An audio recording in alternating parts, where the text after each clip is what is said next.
Good morning. Welcome to a Tuesday edition of From the Nosebleeds. I'm Joey Gunnar here with Trent Finnegan. Make sure you like, share, comment, and subscribe to our YouTube page. It is the NFL trade deadline day. What a great day. Usually it wouldn't be very big. We wouldn't be talking about it as much as we can be today because there are some, rumors and there are conversations being floated out there that the Broncos might make something happen today at 2 p.m. Mountain Time. I can't say I expect much, but there are things that could happen today with the Broncos. We could see an entirely different roster for the rest of the year. Trent, do you see anything happening this year? Are you just excited to see what happens around the league? Is there anything you're watching, but specifically for this Broncos team? First off, the Cowboys just traded for a linebacker, Yeah. Logan Wilson from the Bengals, which is hilarious. Cowboys making any defensive trade is hilarious. Let's get that out of the way. And Cowboys making a defensive trade to the Bengals too, like picking up a Bengals defensive player. Like, okay, great. Yeah, great. But for the Broncos, I'd only be looking for a tight end if they can find one. I really don't think that they need to be huge buyers today. You still have the big thing in football that we've seen this recipe over the last 5 years or so is taking advantage of your quarterback's rookie contract. Bo Nix still will be under his rookie deal, which is like $4.5 million a year through the end of the 2028 season. So you have two full seasons after this one to still have your best window at winning a championship with Bo Nix as your guy. So I really don't think it's necessary to be buyers. Unless, remember in August, if the Saints call you and offer a fourth for Devon Vele, you take it. If you get a really good deal coming across your desk, you got to take it. I don't think they're really going to go out and be crazy, but if they are, I think you got to address tight end first. So you think tight end? I'm in a similar boat, not necessarily with the tight end, but I'm looking for a pass catcher. I would not be surprised if a wide receiver is brought in today. Now, I don't know if it's going to be anything huge, but there are a couple names that come to mind, most notably who's in the lower third graphic on the show right now, Brian Thomas Jr. That might be a guy that the Broncos look at because the Jaguars have moved off of him. They're done with him. He's going to move most likely today no matter what. It would behoove the Broncos to go and get somebody like Brian Thomas Jr. because of what he can bring to an offense. He is a true offensive threat. I love my LSU wide receivers, so somebody like him could be great. Think about the wide receiver room of Courtland Sutton and Brian Thomas Jr. along with Marvin Mims. Maybe if it's Troy Franklin, maybe they switch up those two guys. That could be very, very dangerous, but then you're looking at what he would cost, and something like that would cost about a first or a second. I would see him more in the second round pick area, but I don't know. Is that worth it to you? Because I think it's somewhat worth it. I don't think it's worth it. I've watched him this season. He's timid running over the middle of the field. He's had drop issues. I wouldn't want to pay that steep of a price for him. I also wouldn't want to pay that steep of a price for Jalen Waddle. We got people in the YouTube comments. Yeah, I've seen that too. We got people in the YouTube comments talking about Waddle. A first or a second for a wide receiver is tough. And you got good rookie draft classes coming up soon. It's just those first and second round picks are so valuable. I just think you got to see what you can make do with the day 2 or maybe a day 3 pick swap. But anything for a day 1, a round 1 pick, I'm like, okay, all right. Let me say this. Okay. Brian Thomas Jr. for Troy Franklin and a 4th round pick. I don't know if Jacksonville is going to do that for a 4th, though. You don't think so? I think Jacksonville would still want a 2nd or a 3rd from that. With Franklin. Okay, so Troy Franklin and a 3rd. Let's say that negotiating here. I'm not doing that. I'm not doing. You're not doing that from the Broncos side. I'm not doing that. Just too much capital to give up, or you don't want to? Yeah, I think Franklin a 3rd leave, or what is it? I think a 3rd is too valuable, especially for how this team has drafted some good players, especially on day 2 in recent years. You got to trust George Payton's ability to draft. So I think that pick is more valuable than a guy. And remember, Bo Nix, he loves looking at Sutton, and he's not – you gotta see how these guys complement each other. Like I do think Waddle would complement Sutton great. I'm not exactly sure how well Brian Thomas and Sutton would fit together. I guess you'd put him outside again, but that's really steep for a wide receiver when you already have like some decent guys and whatnot. But if maybe, I don't know, it's a tough one. I just, a first or a second, I'm like, whoo. I mean, really he's definitely shown. I mean, he's done, like, he's shown glimpses of what he can be. And Brian Thomas looks really good in a lot of different aspects in certain instances. He does. But this season hasn't been the best for him. That's why I'm like, maybe you could get away with a Troy Franklin in a fourth. I think that still is a little bit too cheap, especially for what some other teams may offer the Jaguars.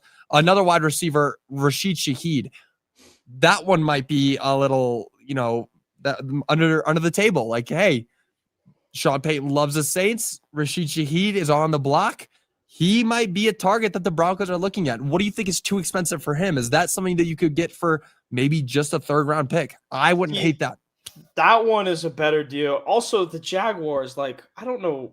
Last thing on that, I don't know why they're selling Brian Thomas. I get that he's like, he's really good. And, like, you put him and Travis Hunter together, and you have something, and I don't know. That's weird. Well, they have that other wide receiver too now. What's his name? Parker Washington. Washington. Parker Washington gets 23 targets a game while Travis Hunter gets 1 and Brian Thomas gets 5. So that's weird. Shaheed is a better Marvin Mims. He take the top off the defense. He runs deep down the field, but he can still run those intermediate routes. We only see Marvin Mims running screen sweeps, posts, and fades. That's all we see from him and returning kicks. Shaheed can still give you maybe a dig, maybe a deep out. He can give you some of those more intermediate routes. His route tree is bigger than Mims's is, and I think that's more valuable. Would you trade Mims in a low pick for him? Like, could you do like Mims for Shaheed and maybe a 5, Mims and a 6 for Shaheed? Like, I don't know. Or maybe you try and keep Mims because he's such a good returner, but then you're probably looking at a 4. But I love Mims. I don't want to see Mims go no matter what. That's one guy that's like a non-negotiable for me. He's got to stay here. Here's the big thing. The Broncos have an extra 4th from the Saints, thanks to Devon Vele. Do they give them back their 4th? So if the Saints think that Devon Vele is worth a 4th, what do they think Rashid Shaheed is worth? Because it doesn't take a rocket scientist to see that Rashid Shaheed, say that one 5 times fast. That's a tongue twister for you. It doesn't take a rocket scientist to see that Shaheed is better than Vele. Everybody knows that. So if the Saints value Vele at a 4th, what are they going to value Shaheed at? Yeah, if you're going off that math, it's a 2nd. And I hate that. So then you might need to throw in Mims to make the draft pick a little lower. But it'll be interesting to see how much the Saints value their guys, because they're clearly trying to move some players. That's no secret today. The Saints are in a weird spot. They have Tyler Shuck, who was bad for 6 years in college, and surprise, he was bad in his first start on Sunday. They're in a weird spot. So I don't know if they're going to be desperate or if they're going to try and hold the line. I do think Shaheed does get moved today. If it's the Broncos, that'd be great, but I do think they're probably going to have to give up Mims for it. Okay, so let's just revisit this then. Let's say all of the trade, the big trades with Vele and let's say Shaheed happen both this season. Combine those into one. You get from the Saints Rashid Shaheed, a 4th-round pick, and what else? Was it a 7 or a 6 that they also got? I think it was a 7. I think there was a 7. It was a swap. Broncos gave a 6, got back a 7. Okay, yeah. So I'm pretty sure you get from the Saints this season Rashid Shaheed, a 4th and a 7th, and in return you give away Marvin Mims, Troy Frank, or Devon Vele. What were we saying? A 5th and a 6th? Does that really feel fair? You're giving up Mims, Vele, a 5th, a 6th for Rashid Shaheed, a 4th and a 7th. So the Broncos didn't give a pick in that trade, actually. But they swapped. Oh, they didn't? I'm not seeing a swap. I'm not seeing a swap in here. Okay, so it was just the 4th and the 7th. Yes. A 4th and the 7th for Devon Vele. Okay, so you're sending out there was no swap. Yep. Marvin Mims, Devon Vele, and a 5th-round pick for Rashid Shaheed, a 4th-round pick, and a 7th-round pick. Does that feel fair? That feels a bit more fair to me. That feels like the Saints got fleeced a little bit, but it Yeah. feels for the Broncos that feels fair. That feels good for the Broncos. It's good That for the feels good Broncos, for that's the for Broncos. sure. So if this were to go through, a Marvin Mims and a 5th-round pick for Rashid Shaheed, you combine those two, you're getting a 4th still out of the Saints. You're getting off of Marvin Mims and Devon Vele, as sad as that is. We already know that Devon Vele is gone, but just hypothetically, Marvin Mims leaving. You're getting a 4th and a 7th along with Rashid Shaheed. That sounds pretty good to me. That sounds really good to me. I would not hate that at all. And it's possible. I keep glancing down at my phone just to see if any notifications have come through, just because of how busy this day could be, and it could happen literally at any moment. But that would be fun to see a wide receiver brought in. But I want to go back to what you were saying earlier, because you said you were looking for tight ends maybe. Which tight ends do you have any on your mind that maybe could come into Denver? There's been a couple. TJ Hawkinson has been linked from Minnesota, and then Cleveland's David Njoku has been linked. People bring up Mark Andrews from Baltimore. I don't know. He's old. He's had a weird season. But I wouldn't be surprised if they try and make a push for Njoku, because Njoku is such a huge target. That guy is massive. So he could easily be a box out guy in the end zone. He can still block enough. We know how much Sean loves his blocking tight ends. Sean Payton and blocking tight ends, match made in heaven. So I think Njoku would be a good one for a cheap price, and who knows how desperate the Browns are going to be. Hawkinson is a little tougher.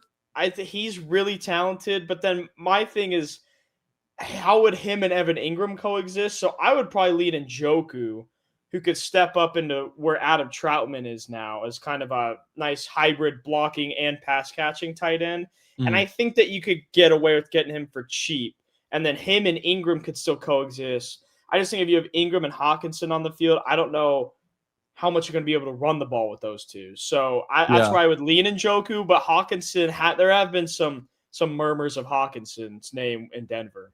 And he's definitely going to be more expensive. Hawkinson is going to be much more expensive than Njoku. I feel like every year around the trade deadline, we're hearing whispers about Njoku leaving the Browns. Yeah. I really don't know if any of those guys are going to get traded, but I could definitely see the Broncos going after a lesser known tight end. Njoku could be one of them, but I don't know really if something could happen. Something could happen. And that actually brings up our next conversation, because anything could happen today. We don't really know. I could see Njoku more likely than Hawkinson. I could see Rashid Shaheed more likely than Brian Thomas Jr. But one of those things, any of those things could happen. And actually, Jordan Schultz on Twitter, an NFL insider, tweeted out earlier this morning, we'll see, quote, "We'll see if any deals get done, but the two teams I'm watching today for a potential holy crap trade are the Seahawks and Broncos."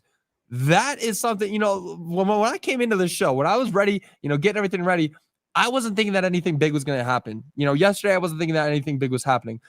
But an NFL insider coming out and saying, the Broncos are a potential for a holy crap trade. That, that's why I'm okay, Brian Thomas Jr., Rashid Shaheed, TJ Hawkinson, David Njoku, any of that is possible. And honestly, it could be anything. Are any of those guys holy crap level? No, they're not. I think here, yeah. So, I think so. You don't think so? Like, you hear today, the Broncos are trading for Rashid Shaheed. They're trading away Marvin Mims for Rashid Shaheed. I'm going to be like, holy crap. That's pretty cool. Like, that's a pretty big deal. I guess I might be underselling it. I like a holy crap to me would be Chris Olave instead of Rashid Shaheed, which isn't happening. But I'm thinking big with that one. So I don't like. What's that, like a Waddle? Or are you thinking even bigger? I think a Waddle. I think a Waddle would be, or a Brian Thomas would be a holy crap. But then again, like we're saying, like, this receiver room is fine. Like, I would be okay with giving up Mims in a swap for Shaheed, but anything else, I'm like, you have these fine receivers who have shown an ability. I'm like, do you really need to go out and make a huge splash and give up a Franklin or something? It's like, so we'll see. Or I got to say, I love this YouTube comment. Trade for a linebacker because Singleton looks like he's playing in water. Yeah, he looks like he's playing. And we're gonna get Singleton on Brock Bowers on Thursday night. And it's gonna be awful. But you're ruining my life. That's so bad. It sucks because Logan Wilson from Cincinnati would have been a great option at linebacker, but Dallas already snatched him up this morning. So yeah, I just like holy crap trade. Like what does he mean by that? Like is that Are we Waddle? thinking too little? Are we thinking maybe a bigger tight end? A George Kittle? Like is that a holy crap trade? That's what I'm saying. It's like what's the basis for a holy crap trade? Because a George Kittle is like the world is on fire. The Broncos just got the best tight end in the league, arguably. Like it's up to be interpreted. You know, like a holy crap trade could be anything. We just said a holy crap trade for you is more of like a Brian Thomas. For me, it's a Rashid Shaheed. I don't know what Jordan Schultz is meaning by that. It could be anything. It could be anything. So I guess so before we get into Sean, so I'm thinking Shaheed or Njoku are probably the two biggest targets. What are your big target or two for today? I mean, my dream target is a Brian Thomas Jr. Okay. But realistically, I think that a Rashid Shaheed is probably a big target, probably something that is being talked about right now, in the office between Sean and the Paytons, that kind of stuff. It's being talked about a Rashid Shaheed or an Njoku. I wouldn't be surprised if either of those guys come through today. It would be so much fun to see. I mean, talk about the revival that would kind of bring. And it's funny to say revival when the Broncos are 7-2, but there's something lacking. There's an energy that's being lacked and a consistency. And one of those guys coming in would, really refresh the team in a lot of ways. And, Sean Payton was kind of asked about that. That leads perfectly into Sean's quotes from yesterday. He was obviously asked a lot about the trade deadline. And the first thing he was asked was the team's position. The reporter wanted to know what the team's position was going into today. This was asked yesterday. And Sean kept it very simple, saying, quote, "We'll see," end quote.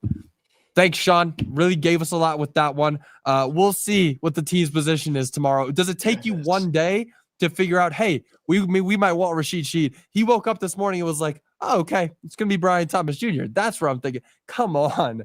We'll see where we're at tomorrow. All right. But he had another quote that was better. And it was he was asked if he believes in making a trade to send a message to the team that they are all in. I like that question a lot, and it's similar to what we were just talking about a second ago. He said, quote, "We would never make a trade to send a message to the team. Everyone in the locker room, our players, coaches, management, front office knows that we're all in to win. The trade would take place, this supposed trade, if we found value in something that could help us, period. That's it. We're not looking to send a message," end quote. So Sean being very Shawnee, not going to give anything like that. He's saying that a trade could happen, but it's not because of the reasoning I just said. It's not because he wants the team to feel revived. It's because he wants the team to be better and go all in. And I got to say that's great, but it is another, it's like you could have just said, hey man, yeah, we're going to make a trade to let the team know we are going for it all this year. I don't see why he had to be, no, we know we're rolling. But that's just Sean. But that's just Sean. That's just Sean, and he's right with that. Like, let's say, I don't think that they're going to reach for anything. Like, you see a couple of these teams at the deadline get really desperate every single year. Like, I'm not going to call the Eagles desperate, but they make a lot of moves every year. That's not who Payton is. The Broncos didn't make a move in 2023, and their only move last year was sending Baron Browning to the Cardinals in a pretty small deal to just open up some room. So he's not a guy that's going to reach. We've seen that. He's shown that. And if there's not a deal that's a really good price tag like the Vele deal was, I just don't know if he's going to make a move, because we know that he's pretty happy, at least it seems, with what he's got on offense. Obviously, he's not happy with what he has on special teams. We saw that yesterday as well. But I just don't see him reaching. And the last 2 years have shown that. And again, you don't need to be all in. If we get to the 2028 season, or 2027 season, excuse me, Bo Nix's last year of his rookie deal, and they still are in this mix where they're a good AFC team, but they need to get over the hump and get that Super Bowl. You have to be all in 2027 simply because of Bo Nix's contract, if they were to extend him. So you have time. You don't need to rush. If a great deal doesn't come your way, you don't need to reach. And again, they're 7-2. They have this roster. They haven't had Greenlaw for a while. Ingram's been weird. Bo Nix has been inconsistent, and yet they're 7-2. So they're fine for this year if they don't make a move and they stand pat. Yeah. No, I agree. There's a lot to be looking forward to. I mean, today at 2:00, we will know what's going to happen. I assume we'll know sooner than that. I mean, I keep glancing on my phone. I'm waiting for something to come through because I really do feel like I just got that feeling, like certain times you have that feeling that something's going to happen. Something could happen. I don't know. And it's funny you bring up the special teams comment yesterday. I don't know. For the people watching, if you didn't get to listen to his interview yesterday, I'd suggest go looking it up and watching that video after this one because I believe it was Luca Evans with the Denver Post asked him a question about the special teams, and it is one of the funniest and most Sean Payton-y answers I could have ever imagined. I can't even mimic it because it was just so unique. So go watch that video after this one, but definitely a lot to be looking forward to today. I'm excited to see what happens and what this Broncos team looks like coming tomorrow. Like what's this team look like for the rest of the year? It might be different. It might be the same. We don't really know, but I mean, anything can happen any given Sunday, any given Tuesday. Exactly. But moving on, the Nuggets looked good and started off their homestand with a win against the Sacramento Kings. Trent, you were actually at this game yesterday, and wow, was it a fun game to watch. Russell Westbrook's return, Nick Clifford coming home to Colorado, a lot of different storylines in this game, but obviously Russ was one of the bigger ones, and he played out of his mind.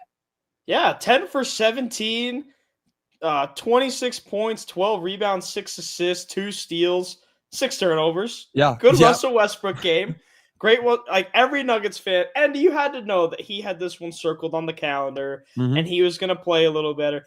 And he started the first time he touches the ball, he gets on the right wing and cans a 3 on the first touch of the game. And I was like, oh my gosh. And you're like, yes, Russell Westbrook definitely wants this game. I thought he brought some good energy to the Kings, but it was a good game. Sabonis had 13, 17, and 5. But I'm looking at the Nuggets. The Nuggets shot over 50% from the field. They only shot 31% from 3, and they only shot 75% from the free throw line. So, and yet they sleptwalked to a 130-point outing, and they won. And the big thing about the Nuggets being at home, they haven't trailed for 1 second at home in 3 games. 1 second. They've been tied at like 3-3 and whatnot, but it's just they've been playing so well at home. And last night, they were always up by like 10-ish, and I like to call that the too close to turn off range. Like when you have the game on the TV, and you're like, oh, the Nuggets have this, but it's only a 9-point game, so I'm not going to turn it off quite yet. And it's I like that. Too close to turn off. And the Kings brought it to 2 at one point right before halftime. They brought it to 6 early in the fourth quarter. So like they tried, but the Nuggets held strong, and it was a good Jokic game, 34, 14, and 7. Yeah. He shot 10 threes, though. He shot 10 threes, and there were a couple of them where I'm like, what did he hit 4 of them, didn't he? He hit 4 of them. 40% is good. That's 14 good. for 22 from the field. Like Gordon shoots 6 for 11. Cam Johnson, 5 for 12, 0 for 5 from 3. It was a better game for everything but the shooting. Like he's really getting on the glass and whatnot. But I just thought it was cool to see Westbrook back. And like you said, to see Nick Clifford back. Nick Clifford looked great. Yeah. And Russell Westbrook got a nice tribute video. It was hilarious. They do the first TV timeout in the first quarter. And they do a thank you, Dario Saric. Crickets. Because Saric is on the Kings because the Valanciunas trade. So they go like, oh, thank you, former Nugget Dario Saric. Just crickets. It was so funny. And that's because nobody knew he was on the team last year. He played like 3 total minutes all season. And then they put the Westbrook video on the board, and it was great. And Westbrook, I mean, you saw Westbrook's comments post-game, though. A little spicy. They were. Yeah, he went on. He was asked about, not coming back. He was asked something along the lines of a reporter speculated, and then the kind of question went off. But he said, Russ answered quickly, quote, "They didn't want me back. It ain't up to me," end quote. You know what's kind of funny about that to me, Trent? I mean, I'll get into that because I believe he's right. But first of all, he had a player option last year. So he said that they told him to not pick it up as well. Yeah. So yeah, that's the thing. Like he had the choices. It's just he was obviously not really wanted here because of the fact that the Nuggets knew they were kind of rebuilding a little bit, especially their bench with Bruce Brown trying to play that role that Russ was supposed to. So that's what that was. But yeah. And I'm not going to blame him for not picking up he kept it real. He's like, I'm not going to go play somewhere where I'm not wanted. And you got to applaud at that. Why would you go play somewhere you're not wanted? So the Nuggets said, hey, don't pick it up. And he goes, all right, see ya. And he bet on himself, and it came down to the wire, and he did get a contract, and he's playing good minutes for the Kings. He started last night. So, but I did think that was weird how they just straight up said, don't come back. And then my head turns to, what if Hunter Tyson never got that contract extension? What if some of those guys at the very end of the bench didn't get those stupid contract extensions from Calvin Booth? Then would you have room to keep Russ on the bench? But here's my thing. Would Russ want to be a DeAndre Jordan and not play and be a leader in the locker room? I don't think so. I think Westbrook wants to play basketball, because you look at DeAndre Jordan and, he's an old guy. You look at Westbrook, and he's still got some juice. He 26 and 13 last. He played incredibly well. Stuff. So I think it was best for Westbrook. It's a weird look on the Nuggets front office, but I think it was the best case scenario for both sides. He clearly was hurt by it a little bit. You could tell in his tone last night, but it was good to see him get going for sure. Yeah, it makes me a little bit sad, because I'm like, it would be really cool to still have him on this team, because he's the kind of leader that can just he's one of those guys that you want to run through a wall for. He's got that energy, just insatiable. He hyped up the crowd like no other. He'll get a crazy play, and he'll have some really terrible plays too. But the good ones will be memorable as anything. They'll be insane. So, I mean, it's great to see him ball out. You know that he wanted this win. Fortunately for us, he wasn't ever going to get it, because the Nuggets are just unstoppable at home. But yeah, a great game. There were some problems on the defensive side for the Nuggets, but the best way I could say anything about this game is that it felt very similar to playing basketball against your little brother outside. You were going to play hard, you're going to score every time. I've got my little brothers. I'm never going to miss a shot. And every time they're coming down to shoot a shot, I'm just going to go for blocks and steals. I'm not playing real defense. They're going to score a good amount, because we're going for the stats. We're not going for the real good fundamental stops. It never felt like a close game. The Nuggets only won by what? 6 points? Yeah, 6 points. Here's the thing. They were up. Let me go find it. With 4 minutes left, the game was over. Yeah. They were up 126 to 115 with 4:14. 128 to 115 with 3:12 left after Christian Brown made a layup.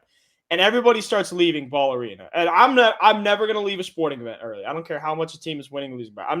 So I'm sitting there in my seat, and everyone's filing out the exits trying to beat that traffic. And then it was just a couple of garbage time buckets, and the Nuggets still the starters in and were clowning around. So it ended up being a 6-point game, but it was again, it was never really that close. It was just, the Kings are fouling down 10 with 30 seconds left. And it's what are we doing? What are we doing? So it was. So one thing I do want to say from that game that I did notice is the transition. And Bruce Brown noted post game. He said we have defensive problems. We need to fix it. He said that in the encore interview.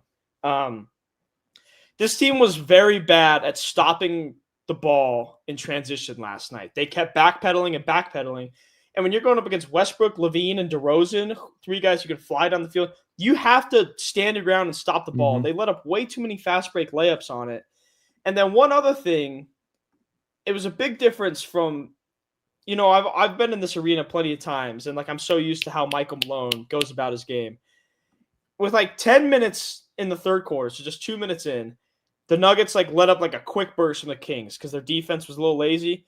And Malone would have been on the court, rage timeout, and calm it down. And Adelman waited, and Adelman really waited, and the Kings kind of kept it going. And it was okay, and the Nuggets, their offense got back on track after that. But I'm sitting there, and the Nuggets went into the fourth quarter with 4 timeouts. I'm how often would that happen with Malone? So it's a couple of things where it's the defense is maybe losing their train of thought for a possession or two, and Malone's instantly on the court, rage timeout. And Adelman lets them play through it, which I find interesting, and we'll see how it works. But I like it. I like it too. I think that the rage timeouts were a big part of that 2023 run, where where Malone would really kind of get those guys to snap out of it and be hey, what are we doing? And he called timeout 40 seconds into the half. So Big difference. And Yeah. obviously, Adelman's an offensive guy, and he's an offensive genius. That's what Jamal Murray calls him. And so maybe the defense,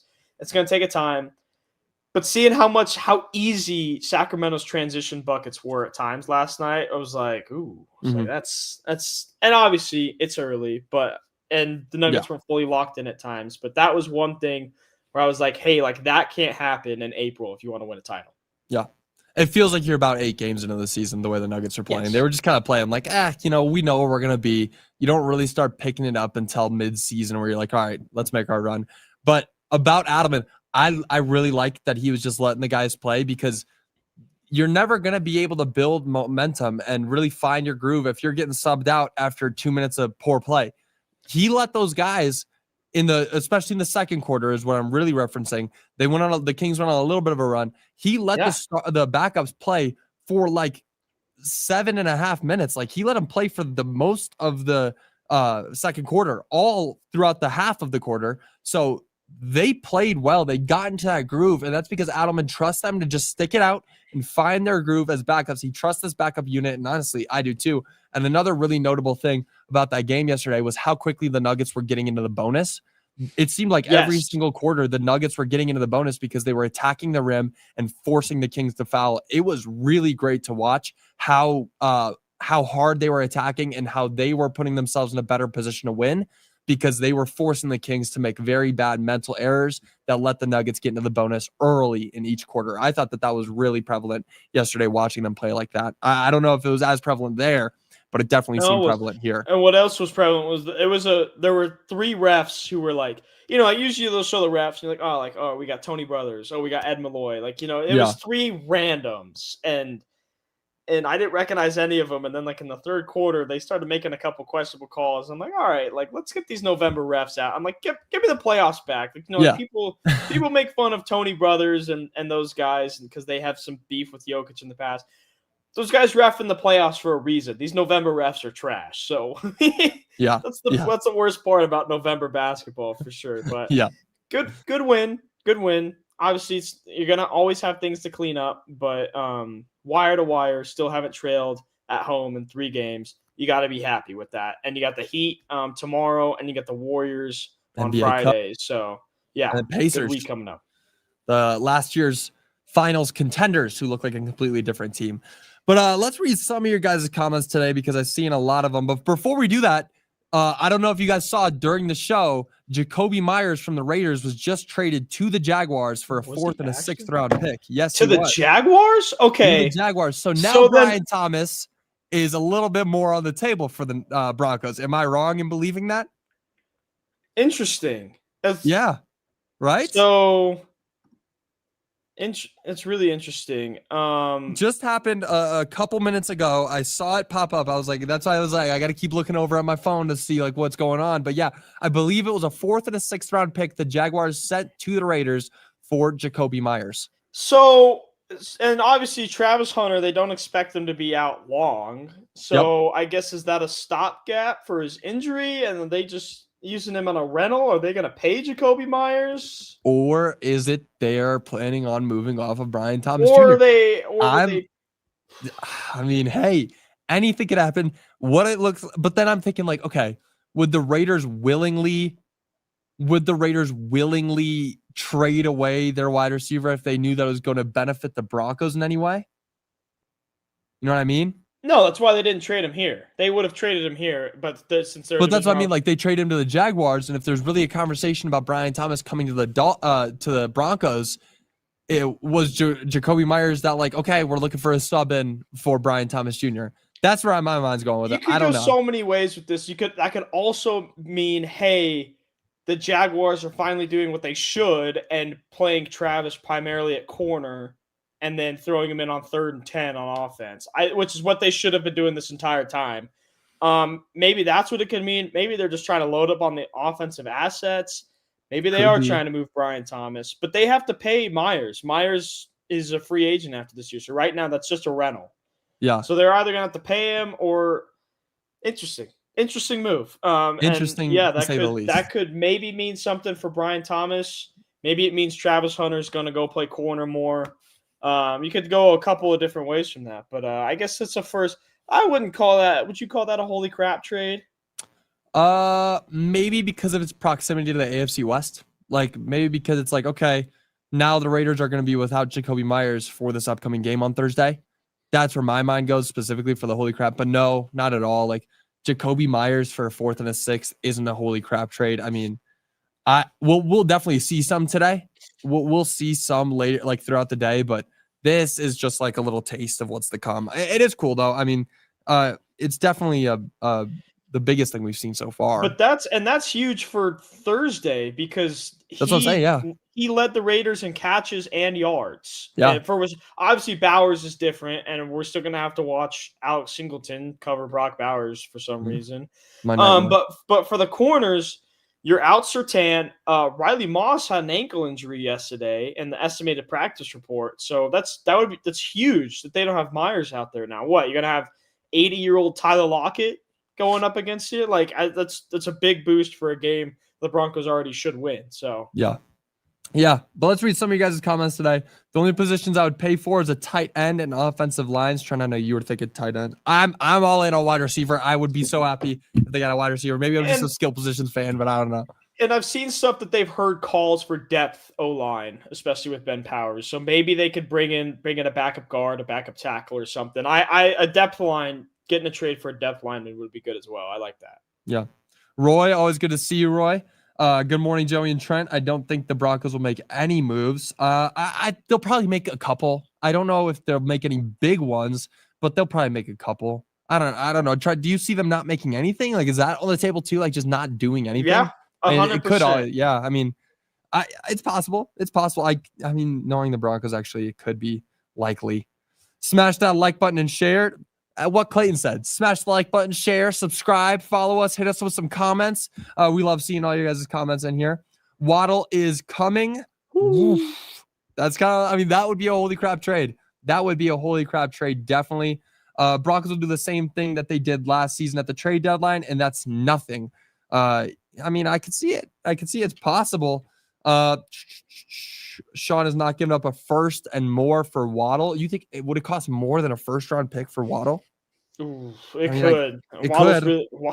Waddle's a dang good football player. I think a first is a lot for a proven guy, or first is good for a proven guy. So I think that they could just get it for a first, maybe a first and a day 3 swap or something. Yeah. Stay put on wide receiver. Cortland, Franklin, Mims, Bryant are solid. Still not convinced we have a great tight end. None of this dialogue makes sense. Okay, don't disrespect the dialogue, man. No, but get a great tight end. Get somebody who's better. Somebody like David Njoku. Not a bad pick at all. I mean, again, like wide receiver, those guys are good. But I don't know if that like receiving core is solid enough for somebody like how good is that receiving core if you take out Cortland Sutton? 30th in the league? That's a great point, because it's not. And even then, like Cortland Sutton is, I love Cortland. He has proven to be a wide receiver 1, but he's more like a wide receiver 2 in a lot of ways. He is, as much as I love him. But yeah, no, that wide receiver core is not that great overall. It's fine, like it does the job, but even right now, what can we put them at? Like, that's why if you get a good price for Shaheed, you got to take it.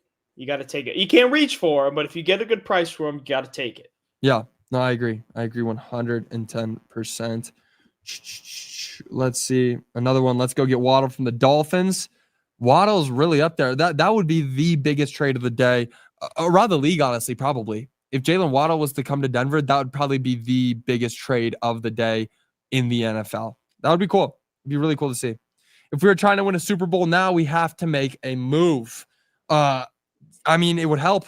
It would help a lot on a Super Bowl run. You're looking to do something. What do you need? Do they need one thing? Like, are they one position away from winning a Super Bowl? But can they do that through development and the draft? Because again, I'm fully going off of Bo Nix's contract, which has 2 full years after this. So that's why I'm not like hell bent on making a move right now, because you still have a window in this rookie quarterback contract to go improve on that wide receiver room, to go get a second tight end along with Evan Ingram. So I don't think that move needs to be today if it's not a good price. Yeah, no, I agree. Well, it'll be fun to see. We'll see by 2 o'clock today. We will see what the new Broncos team looks like. I'm excited. Again, check your guys' phone. Go be checking Twitter constantly because things are bound to come out throughout the day. And not just with the Broncos, around the league. It's always fun to see which new teams are getting some new faces coming in. Always a lot of fun. But thank you guys so much for joining. We'll be back with you guys again tomorrow. Remember, it's a short week for the Broncos. So on Thursday, we're going to be getting to see the Broncos take on the Raiders. So tomorrow we'll be back with more conversations about what we can expect. And go answer our poll on YouTube and Twitter. It does circle around that Raiders game, so it'll be a lot of fun to react to on Friday. But that'll do it for today's episode. Thank you guys so much for being here. We will see you all tomorrow. Until then, y'all have a great rest of your day. Bye, y'all.